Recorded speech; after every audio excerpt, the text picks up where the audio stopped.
করা হয়েছে তাদেরকে মুক্ত করার জন্য এবং বাংলাদেশ রাইফেলসের মতো একটা ঐতিহ্যবাহী সংগঠন 230 বছরের উপরে যাদের ইতিহাস, সেই ইতিহাস ঐতিহ্য বাংলাদেশ রাইফেলসের মতো একটা ঐতিহ্যবাহী সংগঠন 230 বছরের উপরে যাদের ইতিহাস, সেই ইতিহাস ঐতিহ্য সংবলিত এই বাংলাদেশ রাইফেলসকে পুনঃপ্রতিষ্ঠা করতে হবে এবং পূর্বের পোশাককে পুনর্বহাল করতে হবে।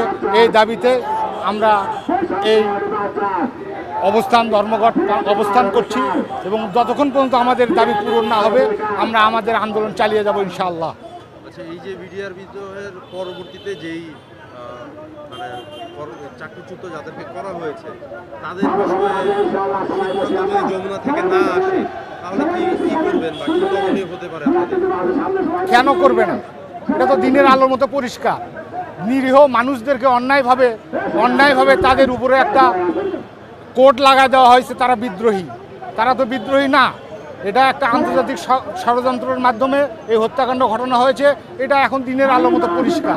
তো আমাদের একটাই দাবি, যারা অন্যায়ভাবে বন্দী আছেন, অন্যায়ভাবে চাকরিচ্যুত হয়েছেন, তাদেরকে যথাযোগ্য মর্যাদা দেওয়া হোক এবং যারা যে সমস্ত চৌকস সেনাবাহিনীর অফিসার 25-26 ফেব্রুয়ারি নিহত হয়েছেন তাদেরকে রাষ্ট্রীয় মর্যাদা দেওয়া হোক, তাদেরকে পুনর্বাসন করা হোক এবং যারা বন্দী আছে তাদেরকে মুক্ত করা হোক এবং যারা অন্যায়ভাবে চাকরিচ্যুত হয়েছেন তাদেরকে পুনর্বাসন করা হোক। এটাই আমাদের দাবি। এটাতে আবরণের কিছু নাই, এটা পরিষ্কার।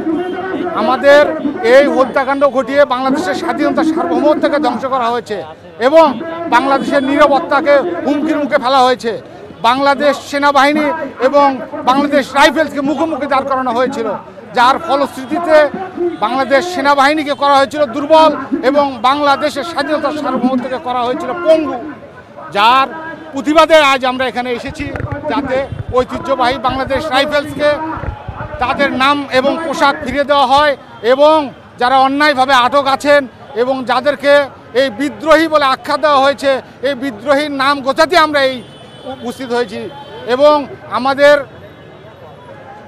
যে সমস্ত বিডিআর ভাইয়েরা অসহায় এবং চাকরি হারিয়ে নানাভাবে নির্যাতিত নিষ্পেষিত হয়েছেন, তাদের অধিকার আদায়ের জন্য আজ আমরা মাঠে আসছি। বিডিআর বিদ্রোহে পার্শ্ববর্তী দেশ ভারতের কোনো ইন্ধন ছিল কিনা, আর বাংলাদেশের নেতৃত্ব কারা দিয়েছেন বলে আপনি মনে করছেন? এইটাই তো দিনের আলোর মতো পরিষ্কার। বাংলাদেশ রাইফেলসকে ধ্বংস করে বাংলাদেশ সেনাবাহিনীকে দুর্বল করা হয়েছে, যার ফলশ্রুতিতে তারা তাদের নিজের ইচ্ছার মতো তাদের সাধ্য সিদ্ধ করেছে। তো এই বিদ্রোহের ফলে বেনিফিশিয়ারি কারা তাদেরকে দেখতে হবে। এই বিদ্রোহের ফলে বেনিফিশিয়ারি হয়েছে আমাদের পার্শ্ববর্তী দেশ ভারত এবং অবৈধ স্বৈরাচারী হাসিনা সরকার। এই বিদ্রোহের নাম দিয়ে তারা বাংলাদেশ সেনাবাহিনীকে দুর্বল করেছে, তাদেরকে নানাভাবে হেনস্থা করেছে, সেনাবাহিনীর অনেক অফিসারকে চাকরিচ্যুত করা হয়েছে এবং যার ফলশ্রুতিতে কোনো প্রতিবাদ হয়নি এবং তারা স্বাধীনভাবে তাদের অন্যায় কার্যক্রম চালিয়েছে এবং ভারত তাদের নিজের স্বার্থ সিদ্ধ